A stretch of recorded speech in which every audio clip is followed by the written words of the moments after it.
Sikoyo, comme JB c'était un ami tout le temps à la Sengaline. Tant on va perdre Blaise.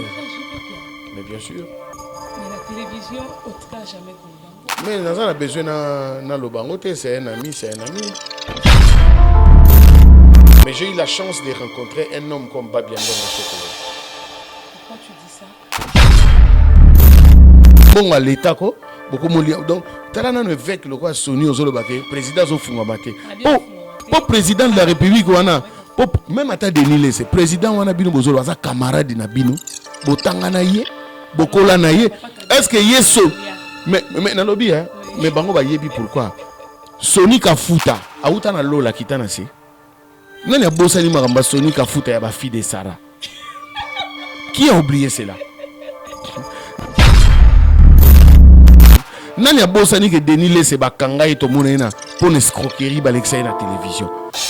Tala batuana Bible lobby toto sa basali nzambe. Mais quel basali nzambe Bible lobby? Ouais Bible hein? Yo kana loba. Mais tala no mutalo lenge wana. Est-ce que ça correct ça wana? Est-ce que mutande wana penanga na lungu na ndaku na kene église na ye? On a l'internet, nous sommes sur www.congomilolo.tv. Bienvenue dans votre émission Cours des Grands, une émission conseillée présentée par Martien Nombi à la kamikaze de la presse. Et les neufs sabino que ce jet privé n'a quitté.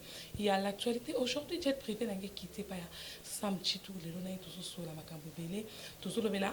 Parcours naïe musical peut toujours tourner. Est-ce que ça vision ko postuler na ba élection ezoya ou pas peut to ko ça na analyse après ce ma candidat à propos ya ba marche ou l'équipe na ko boya que c'est ni ezala teke na maboko kaka ya bato moko mais c'est ni faut ezala libre to kapé ba ma candidat peut to ko sona na étant que musicien pourquoi à un projet acoustique ou bien Zobang, donner la permission caméraman à Newman, j'aimerais bien que au fond de la caméra. Ah oui, c'est sûr que vous m'avez invité aux Anaï. Bonjour président. Oui, bonjour. Comment vous allez? Ouais, Dieu fait grâce. Hein? Ah oui, mais c'est sûr que l'internet au à la piscine à Congo Milolo, vous découvrez déjà l'invité à la plateau à Martien Nombia. Tout le bénin parcours naïo, je sais bien que c'est la première fois de passer à mon émission. J'aimerais bien que vous ayez ce parcours pour que vous soyez directement comme bon, en fait, professionnellement, j'ai commencé la musique dans le quartier latin. Là, je dis c'est professionnellement. Mais la musique, c'est depuis mon enfance. Hein? Parce que mon père était militaire, on a collé dans Kankokolo. Donc, je fréquentais plus Bandal parce que ma mère, ma maman n'a pas Bandal. Après, musique, Nazaro Landaba vient en Gaïmoko, Modo Piazaro Betadrome, grand frère Naye, grand frère Lili Bella. À l'époque, Nazaro imitait James Brown. Nous, on était des petits, on a Bango Sima. Alors, tant on a continué l'humanité, on a bandi ko Yemba Sikoyo. En 83. 83, dans l'orchestre, il y avait école, tout ça, dans la Narabavie, dans la Delvaux,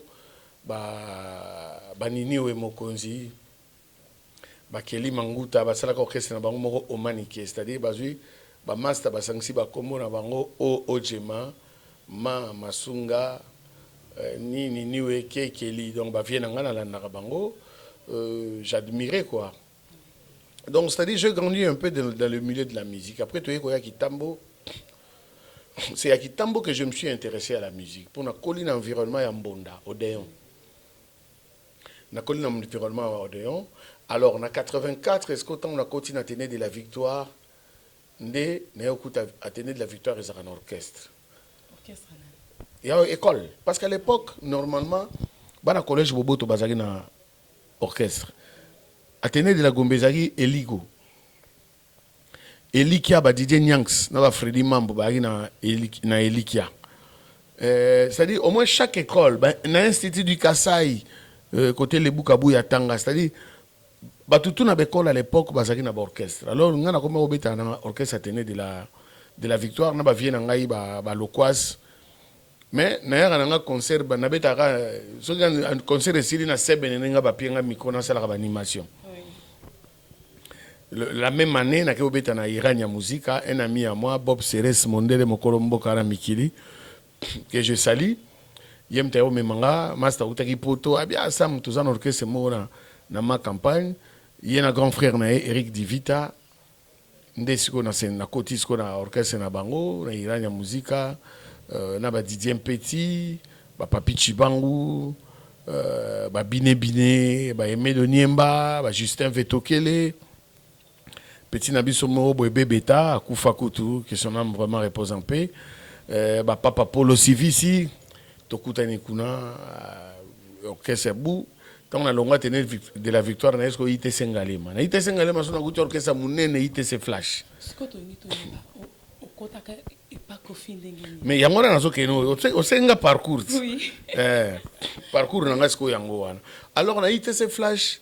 Nekutana ba massa nga ba Roberto Dilancra uta kotika biso, Capius Capiamba e patiki biso, Colonel Jagger Jean-Jacques Loabe atika biso, massa nga to banana bango to tikala na bango, Rolls Mukanya le grand Mukantombolo na kati ya Paris, je le salue. Modogo Baramboa comme drummer na biso. Ah, omoni siko. Mais kasi mais musicien, omoni bato ba bengaka musicien, c'est plus bato ba simbaka instrument. Comment ça? Parce que Batni va dire que les musiciens, ils allaient monter, non, non, non, non, non, non, non, non. C'est-à-dire, on dit, bisoto zara, bisoto ba musicien, mais qu'on voyage ne permet de bisoto ça la différence. Parce que si vous avez un festival, bah tout n'a bien combien de musiciens, combien de chanteurs. Ah ouais. Parce que Wanando Wanoe Sabatoué, non? Tous là 6 musiciens, batteur, 2 guitares plus basse, parce que basse va bien en guitare. Balabara 2 guitares plus basse. Basse, c'est ça, on compte à percussion. Donc, percussion, on a bambonda, on a bilo rebelle. 3 chanteurs. Parce que fiche technique, il faut détailler si 3 chanteurs, 3 micros. Donc, en fait, c'est un peu dans ce sens-là. Alors, on a été ces flashs, tant que tu as l'examen d'État, on a besoin de 2 personnes qui ont Mastananga Patrick Tumbaza en Suède, il y a la yemba na ba notes, na ba guitare, c'était un très très bon guitariste à Stockholm. Na misto ya kufa Jean-Jacques Loabe, ya bango mi baleka mutu bazwaki. Biso tout échouaki. Biso na ba GG Kaloume, docteur Marc Figueur, je salue, Ipo Moukadi, donc mes amis vraiment oh na kola na bango na sana bango makambo belé. Tous les obligés de bandela. To bandela, to palangani, mais comme on était trop famille, c'est-à-dire on avait un amour entre nous les amis, toké au salasko, on est tout ça ITC Flash, to sali Flash Musica. Et toi, le président de Zéphirin Zabo, il est ici, à Salapé livre une injustice corrompue, c'est un grand juriste quoi. Il est aussi professeur de droit, il a donné cours au Canada, mais si quoi, à a barreau à Kalamu. Zéphirin Zabo, il y a un président de Bisso, Flash Music. Alors, Flash Music, il y a un président de Bisso, As de Coimbra, Pasco de Gama. Donc, on a lobby comme on est, Mas de Belé, Henri Moké, Bayoki Kombone, Kanisi Bango Makambo Belé, quoi. Serge Koulé, Patiko, tant que combat Pasco de Gama, Kanisi Makambo Belé, parce que c'était vraiment un vieux à nous. N'est-ce que tu as dit Flash Musica? Flash Musica, tu as évolué. Na Flash Musica, tu es la deuxième génération. La Flash Musica, Suzuki 4x4, Willy Boula, Lebou Kabouya, Blanchard Miantezolo, le bassiste. Blanchard Koutouyenanga. Blanchard, c'est presque mon petit frère parce que ses grands frères, c'est mes amis. Si les lois dans le quartier latin, c'est bassiste. Parce que c'est un monsieur qui a fait de la musique. À Salandoule. Alors, on a joué dans la musique pour la grande baba Mistananga. Aïe, au côté Flash Musica. Et puis, si sur image, parce qu'il y a des gens à savoir qu'il y a déjà attend à Naïna. Il y a une génération à Bagato Bivens. Comme JB, c'était un ami de temps à Naïté Sengalema. Tant qu'on va perdre Blaise. Mais bien sûr. Mais la télévision, au cas jamais qu'on le mais dans un besoin dans le bango, c'est un ami, c'est un ami. Non, tout en classe, moko. Tout en été Sengalema, tout en bon, parcours, car Au moins, une génération Wenge. Baza pena ba mista. Toye banina bango ces années-là. On n'avait même pas 18 ans. Depuis 82, 83. Dans ce milieu-là, Willy Kinké, Christian Zitou, Alain Prince, bon. On a des histoires, mon surtout une histoire, il y a parcours. Ah oui. Alors, JB a dit, mais ça me doit être à Blaise Combo. L'un des guitaristes à Winga Koufagi, qui n'a pas été en Ansele, n'a pas Suédé. C'est lui qui a beaucoup Suédé, Suédé Bokechu et Ndongona Kitambo. Donc, dès ce qu'il fallait bêta, Winga n'est que Kabola Bitumba. En rentrant, accident salam avec Blaise Combo Koufi. Blaise aussi, c'était un ami. Parce que ça a autant en Banzaboma, n'a pas doucé mam, master Tokola na bango. Jour tu es au bêta, deux orchestres à banda les a au bêta. Tant que deux orchestres à banda les sili, bisos qu'il fallait au bêta. Et dans la place où il y avait Papa Lutumba, Defao, Rambo, beaucoup d'artistes, hein, grands artistes ils étaient invités par les amis de Wenge. Tant que Mati, n'attaque chanto la Kingai Suzuki, na Mr. Nanga Roberto, biso 3. Alors on a Sima Tozaki na Lebu, Modoko na batterie, Blanchard na basse. Mais je te dis, surtout au bêta, aux aliboma. Est-ce que les fans vont découvrir Tenzembo ou Yembaki pour que y ait vraiment talent? Non, na flash musique. Mais Nzembo le roga. Comment nini na bengayo, kovo toya nangai. Buku nini na tia yo, kovo toya nangai. Kombo nini na bengayo, buku nini na tia yo. Omoni, donc on a un Nzembo, to betango kuna, la flash musique. Tant que tu bêtis to silisi, nabino vient de Newa de le, directeur ya Ekiri VV. Yem to agi instrument pour instrument qui a VV. Tant que tu bandi yem wa na table à mixage à bongisa son. Nabso ndale ningana, nandenga osakana te. L'air to silisi, ah biso beto permis nabso total la bana mai nabso Wenge. Ndenge ba obeta nde Blanchard miantozo la yebisanga bi après zo yebiki viera mba benga lobi na kota na mouvement na yebisi mes petits na nga chance abo rola aurora tangote. Pourquoi? Parce que moi j'étais na aucune chic à l'université. Ça dit dans l'idée elle a dit que un jour au fait je n'ai pas pensé un jour être un musicien professionnel. Je me disais si Dieu me fait grâce un jour dans Mbokoyo, si pas la politique, mais j'adorais là où tu es, être journaliste. Yes, pourquoi? Nazalaki fanatique ya papa Basunga Nzinga na bakabala mwana mbuyi. Parce qu'à l'époque c'était eux, journalisme. Na Mbokoyo bango ba représentant. So que na musique, papa Kayumbi Beya, na papa Lukunku Autotika Biso, Lukunku Sampu. Donc à l'époque, c'est-à-dire yango wana. Alors, et ça dit que à quel quartier latin? À quel quartier latin? Après à Bendi Suzuki, c'est Blanchard qui est le détonateur. Donc Blanchard mutakenaki mutali bosso, après il y a Bendi Suzuki, les Bukabuya, Willy Boula, Modogo, Makambutu. Après bah ça qui voyage montant bazongi, vient moi Blanchard rien, il faut président Nabino na Fakota. Alors il tombe un moment où bakangaki ba chike bakangaki ba université ba marche ya ba étudiants tout ça bakangaki université au moins 2 ans et c'est là que j'ai intégré le quartier latin. OK, est-ce que tu peux koyoka extrait vocal moko to tchara na nzembo ya Jean-Luc Mukoko? Ya Jean-Luc Mukoko. Te Jean-Luc Mukoko to tchaki ba vocal te ba finga ba to te wana yango te wana academia. Nzembo Jean-Luc Mukoko nini? Tout est bien qui finit bien. Oyange suka kakakanze la Jean-Luc Mukoko. Ataba fingi balobi spécule wa jaze. Eza sans effet yangai na yo. Ya makila na kodinga te. Bukwale na yo. Wana nzemba do a Congo. Ya do. Diko ele langa viena ngai na pesi mbote bisika ça c'est-à-dire, au moins d'être bétana latino, nagi na ba master pe nagi na ba vie. Donc Yado, c'est vraiment un grand frère pour moi. J'ai beaucoup d'admiration pour lui et un grand respect parce que c'est quelqu'un musicalement, il m'a beaucoup aidé.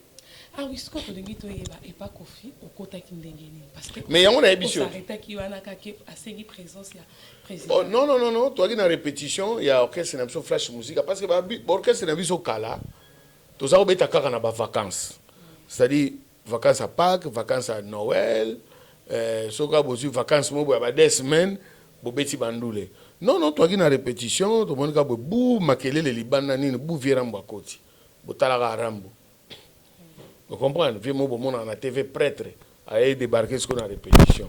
Mais, sincèrement, sans prétention, sans orgueil, moi, ça ne me disait absolument rien. Et ça, le Monica via Koti, bon, moi, panique hein, pour sentir que à Koti, on a mon habileté à prêtre. À Koti, non, petit, on a besoin de faut un mouvement. Lobby en a parlé. Lobby peine a parlé, tu causé. Si j'ai encore une bonne mémoire, après ça, on a $600, dans la veste, il y a Montana, dans la chemise, il y a Versace. Après, lobby nangoana et au bandaya qui est poto, on a une bani répétition. Après, directement, au côté papier. Mais oui, dans Kota Bongo, on a bani répétition. Mais j'ai eu la chance de rencontrer un homme comme Babiandonga Chokoro. Pourquoi tu dis ça? Non, je dis ça pourquoi? Parce que Babia m'a aidé à, comment dirais-je, Babia m'a aidé à travailler voix nangai na chant nangai. Parce que j'étais collé en lui. Pourquoi? Parce que naïmba déjà na Suzuki, naïmba na Modogo, naïmba na Wilibula. Alors on a trouvé que papa avait quelque chose de mystérieux et Babia Zali Soukana chantait, maman. C'était, pour moi, Babia, c'était comme un frère. C'était vraiment mon frère, mon petit frère, mon ami, mon collègue. Alors, tous les passé des temps et belé, j'ai travaillé dur. Parce que nous comprenons que c'est qu'on a continué à milieu professionnel. Donc, dès que nous avons eu un quartier, et ça qui est en côté. Tant qu'on continue à sentir que nous, petit on a gagné un bango, ne peut pas commis à commis une dimension. Je dois me rattraper. Donc, je pris le temps de bosser dur pour avoir le niveau. Et c'est ça qui s'est passé. Ah oui, internaute vous aussi pour comprendre qui parcourt il y a Sam Tchetou, vous allez musicien internationalement. Tout le monde a actualité avant de la question musicale, en tant que Congolais. Quelle analyse faites-vous d'abord à propos il y a 2 marches où il y a Jean-Pierre Bemba où il est qui hier la marche où il y a eu de peste parce qu'il a déclaré que c'est une fois à la neutre. Bon, au moins, Makamouya Seni, il faut à la naître. Obi, Makamouya Seni, il faut à la naître et c'est très important. Pourquoi? Toboyi na Congo, l'obito zonga li susuna, vérité des urnes et tout ça, non. Tu sais, politique a beaucoup de zongi sibiso sima makasi. Non, mais zongi sibiso sima parce qu'on fait du surplace, le Congo n'a pas évolué.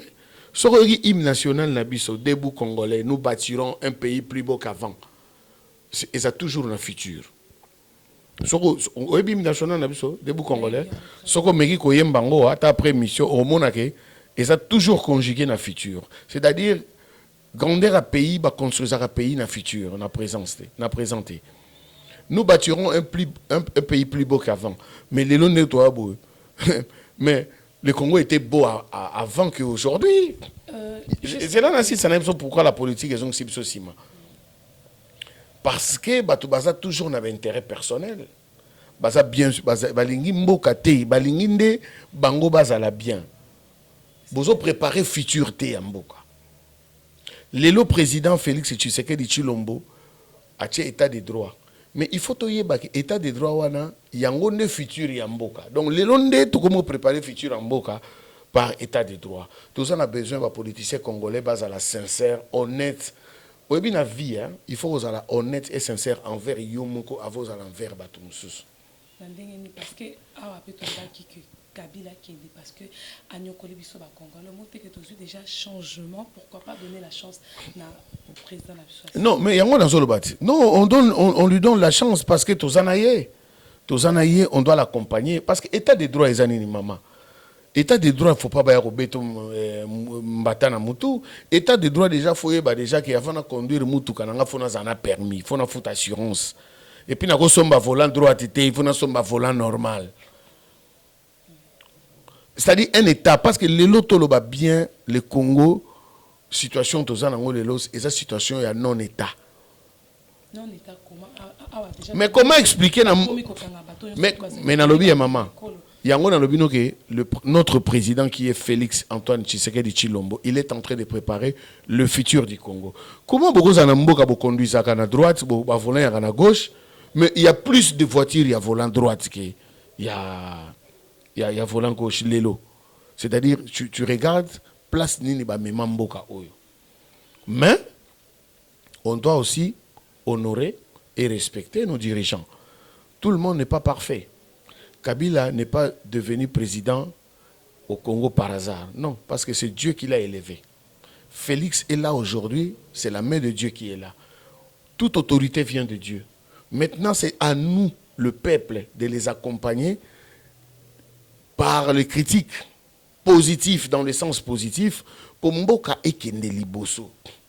Ce que tu as 60 ans de l'indépendance, le Congo a fait du surplace. Le Congo a fait du surplace. À l'époque, tu as une carte ayant droit, une sécurité sociale. Mais aujourd'hui, il n'y en a plus. L'hôpital aura maman et moi, en charge. On va sentir que c'est un pays.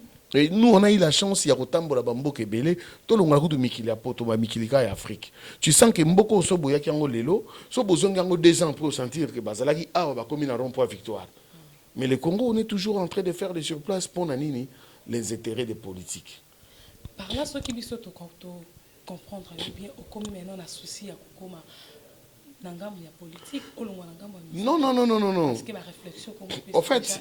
Au fait, Marciano, hein? Oui. Au fait, maman, nous, on est dans le monde culturel. Dans un pays, on doit avoir une politique culturelle. Parce que tout est culture. La façon de parler est sa culture. Notre bouffe est sa culture. La façon de s'asseoir est sa culture. La façon de danser, c'est-à-dire, nyonso est à la culture. Koyemba na biso est la culture. Congo est au moins 450 ethnies, plus de 250 quelques dialectes. Bandande bana musique na bango. Ba bemba bana musique na bango. Ba tetela, ba songe, ba nyanga, ba singombe, ba karunda. C'est-à-dire, richesse moro culturelle les anamboko ezate. Mais toi, on a politique culturelle. Ce que tu as dit, la jeunesse congolaise, bazan a réperté. Non, c'est faux. Non. Ce que tu as dit, la jeunesse, est dérouté par rapport à nos politiciens. Bazu ba jeune en otage. Ils veulent leur faire croire dans la jeune que politique n'est pas makambo. Non, tout le monde n'est pas censé de faire la politique, mais tout le monde est censé de parler de la politique. Parce que si tu ne t'occupes pas de la politique va s'occuper de toi. Ah oui. La politique en soi, tout d'abord, c'est l'organisation de la société. Nous sommes dans une société, c'est-à-dire, dans la société, il faut des normes, des principes, des règles, des constitution, des institutions, il faut beaucoup de temps. Vous savez combien de perdre tout ça nous coltante n'unité. So total les gars n'aiment tout que tambola. Mauvais stationnement. Et ça ba taxe. Mboke vivre na ba taxe. Conduite sans permis. Conduite sans assurance. Ça c'est belo on a ne mbongo. Talaka to un exemple musique ate na katoma la bate maman. Covid-19 ya. Soko za na casque te ba taxe 5000 francs. Bo yebisanga sikoyo 5000 francs wana ba opesa ngonani. Non, ils ont que dans l'état, ils ont que dans la poche à colonel banini parce que bakanga qui batu dernièrement awa na babar ne baba babare fungwa mate so bakuti bino il faut mutu moko pesa 100 000 pour batika yeb sanga 100 000 francs congolais. Donc colonel mo bali ne mbongo ngo a combien mutu mbongo na mbongo batu ole mbongo ne kene na l'état. C'est une question d'organisation. Ah oui, je suis sûr que l'internet, vous comprendre, vous allez par là. Je profite pour saluer Tom Loubaï, internet fidèle. Je salue Clara Kalombo, la crème des bandales. Merci pour ta présence. Tout le bénin, les actualité à faire Pascal Moukouna. Avec Moukouna, tout le monde qui a télé, qui pour nous réveiller conscience, c'est pas congolais. Mais aujourd'hui, à la prison, on commence à l'analyse, pour maman, Congolais, il y a la vérité. Problème à Congolais, il y a la vérité. Problème à Congolais, ceux qui ont le papa Wemba. Ceux qui ont papa Wemba. Il y a le roi Zamouta, vieux sac, ça coule, à Inio. C'est-à-dire qu'est-ce qu'on a un ce exemple? Ceux qui ont le il y a un autre bat. Ceux qui ont le Vieni Boma. Il y a le roi Zamouta, il y a Bombenga, à Inio. C'est-à-dire, personne a jalousie envers Pasteur Moukouna. Non, dans le bika ke batu balingi vérité té. C'est ça le problème. Batu balingi vérité té. Pascal Moukouna, papa évêque Pascal Moukouna, au monité que t'as la soto bito bano sala banalise à papa évêque awa. Ba yebi pourquoi ba chaki papa évêque Moukouna na prison. Parce que ba yebi que na seni évêque Pazana Moutouna, il fallait présenter pour y passer là. Et puis, je me demande sur quelles règles. Et Zana Makambebele, c'est politique. C'est politique. Il dénonçait beaucoup de. Il gênait. Quand pasteur Moukouna, il a commencé à gêner. Mais dans le lobby, tant que dans le lobby, que politique, ils ont détruit beaucoup. Yango Wanati. Batu balingi vérité. Quand tu es dans la vérité, Batu balinga oti. Vous comprenez? Moutoutou, les lois comme un souci. Non. Être congolais, il faut à la honneur, il faut à la respect, il faut à la dignité. Mais le être congolais, comme on voit, moquerie. Ah, talamboka na bango. Le loba jeune ba mi pesi na kolia mbwa na nyawu. C'est comme si à manger na Congo ezate. Or na Congo ici ka nyonso ata place auto vandi na libanda kakao e tozana maringa a 80 Maringa 83 na Kasavu et pas JR Yobi Mpoke. C'est-à-dire même na libanda so boki ndunda, o boki graine et boti. Mais les jeunes a komi ko lia nyao, c'est-à-dire les na quartier so ba moni nyao. Ah nyao wana obikati. Tout continuer car na kati ya makambo ya politique avant de passer na makambo ya musique. Les lois que le bani na ba propos ya Sony Kafuta, il est très fâché de dire que ezali ba église mususu nde ba ki ko bondisa et puis alobi mukonzambo kanabiso azo fungwa maté na mbongo. Est-ce que un pasteur peut dire cela? Mais est-ce que tout le banane en vérité pensa?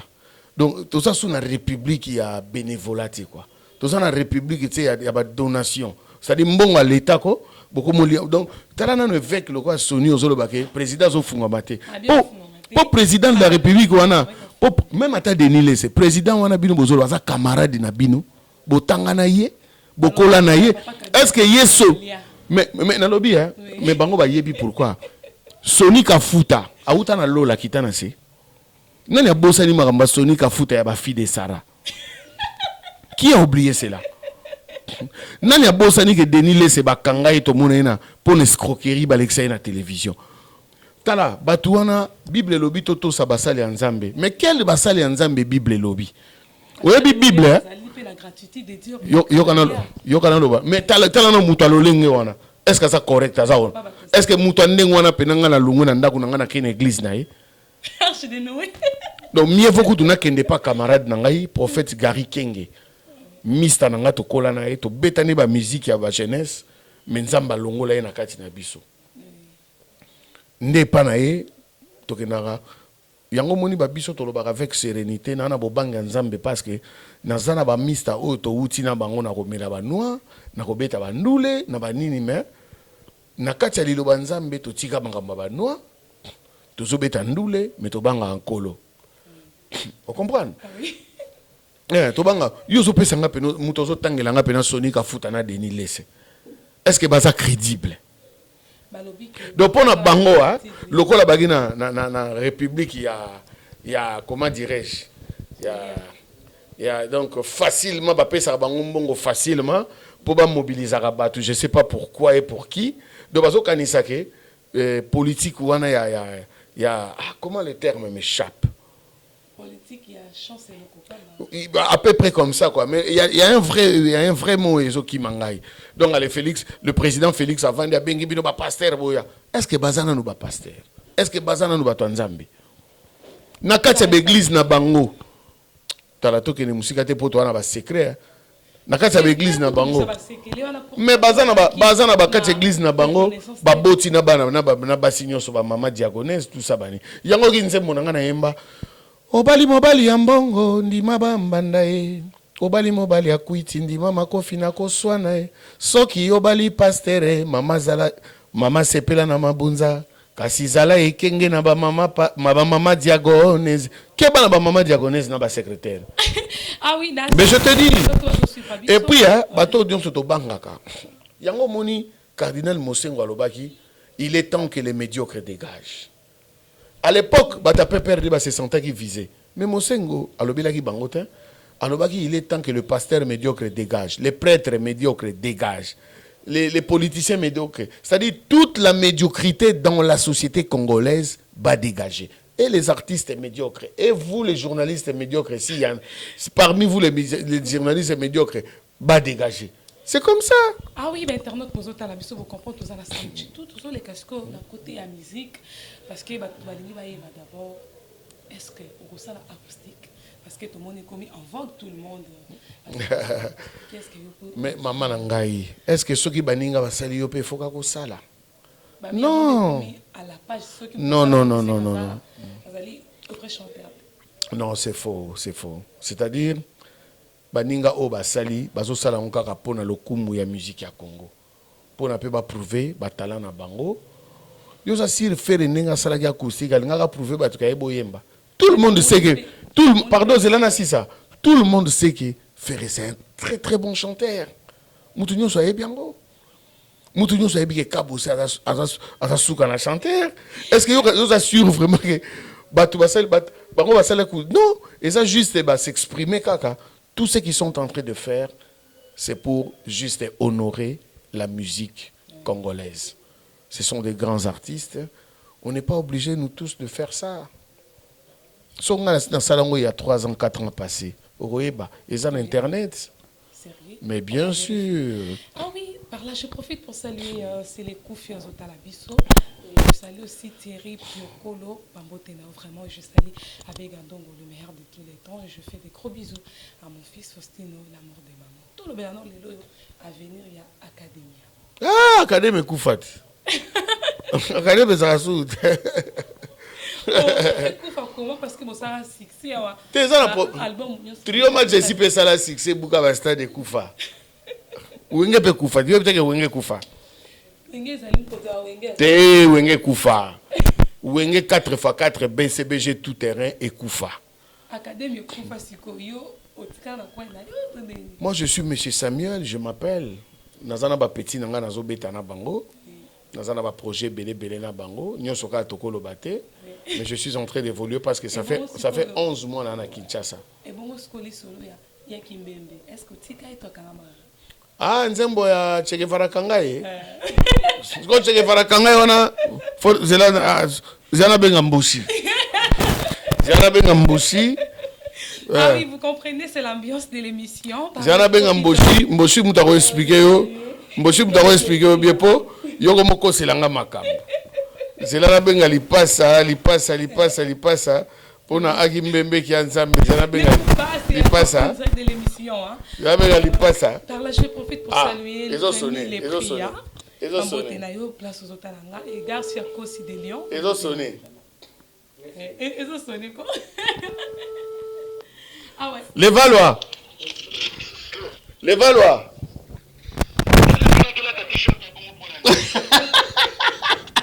Je suis bon. Dans le plateau, na bengi en direct à plateau émission BBC. Kokatate. Oui, kokatate dans lobby hein. Journaliste à Tudinga, yaki membe ki anzambe Che Guevara Kangaye. Ngana ABC en tout cas ça makamna ngate wana fola tura mboshi. Yo ABC ni Che Guevara Kangaye. Azara yo kangamato. Azara yo yo ka journaliste bien azara yo kangamato to tikaye. Che Guevara Kangaye. À tout. Ah, yozongiseli kango lisusu. Bon, le rôle a pas beaucoup trafiqué ma griffe. Zela la émission ici la zone qui là yo. Merci. Merci Chimbok, merci. Merci, vraiment, c'est l'ambiance de l'émission. Je profite pour saluer Garcia Kossi, Nalion, vraiment. Si je comprends bien. Tengala olobelo otomani mboshi akimi yango azongiseli ngai. Siko ngai na olobelo ote. Na to continuer ga. Mais je salue aussi José Yaye depuis France. Pour le Loyo. Par contre, est-ce que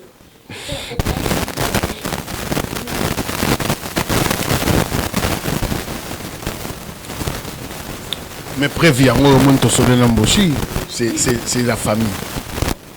En fait, hein, surtout côté, Mboshi li passe.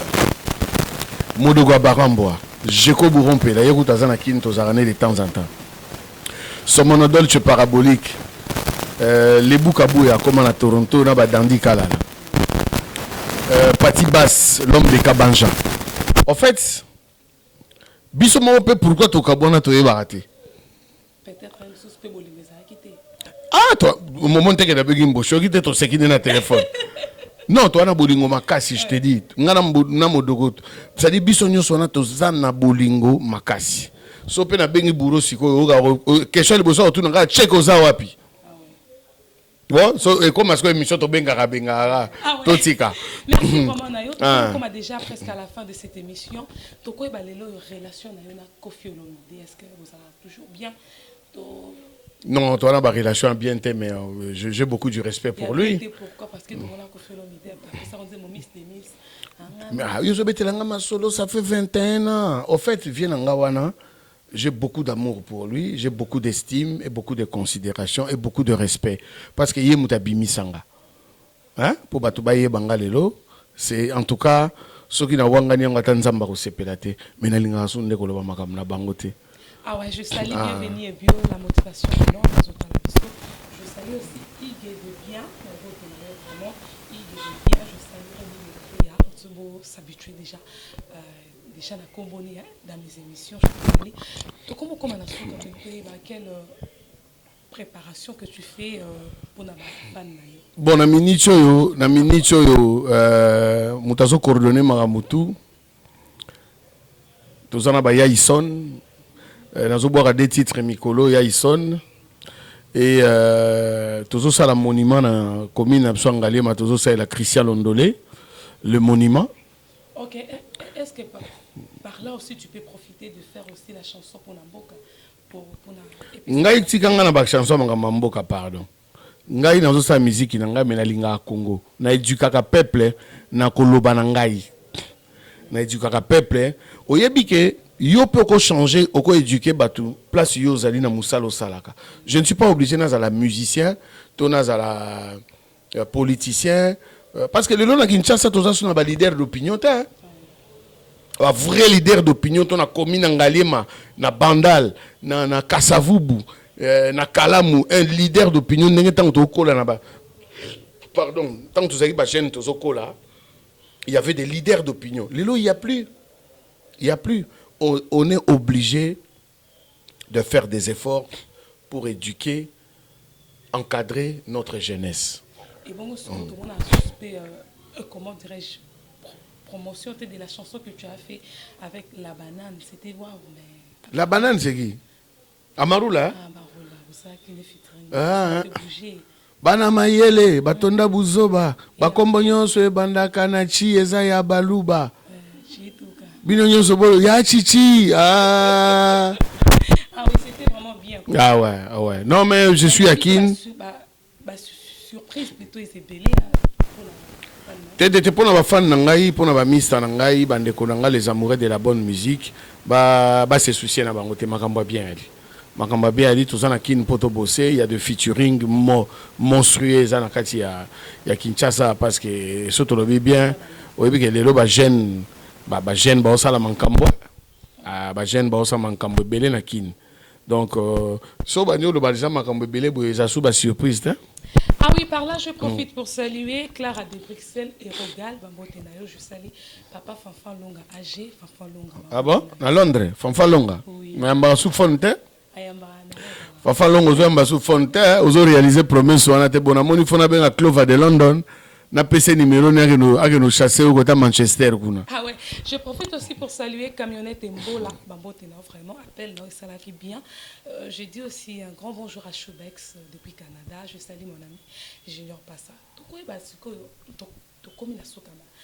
En dehors, au musicien, on trouvera qu'il chante bien. Basé Bénin na émission na côté na côté. Comment ça mboka va chanter? Non, il faut citer parce que non, je peux pas.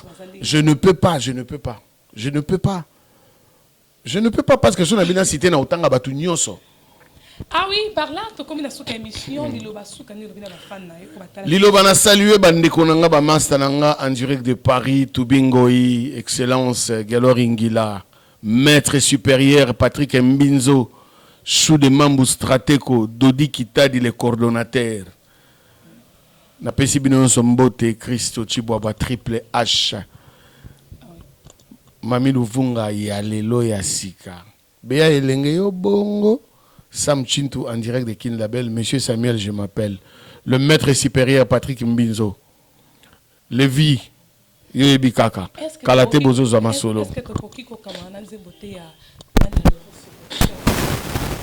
Oh, yolinga Nzemba Laurent Sokoko. Ah bon? Yangai bongo, o yangai bongo ye. Yangai motema etondi na ba susi ye. Boni lelo, olingi opesa ngai moto pasi. Bolingo nga na yo, ekomi nde ya badute nga na lela sokoko. Ah oui, bravo. Natikali lokola no frajan yo asu echola. Nga wana mama. Natikali maboko pa ma Laurent Sokoko. Natikali awa zéro. Ah oui, merci vraiment Nandoza qui est disponible dans les canaux émissions. Je suis sûre que ça lit bien Clara Kalombo, la crème des vandales. Tu aimé la chanson et tu l'as écoutée. Et j'ai dit aussi merci. C'est les coups. Je te fais des gros bisous. Je salue aussi César Yelenda, héros dans l'ombre. Il y a trop Abraham Matin, 3 fois temple. Je salue Benoît Kondono. Je te fais des bisous. On a invité. Merci à Newman. C'est là qu'il y en a derrière la caméra. Et merci à l'assistance Clara Kalombo. Et merci à président. Moi aussi, je te remercie beaucoup et je te dis bon courage. Continue comme ça. Merci. C'est très bien. Monsieur Samuel, je m'appelle. Ah oui.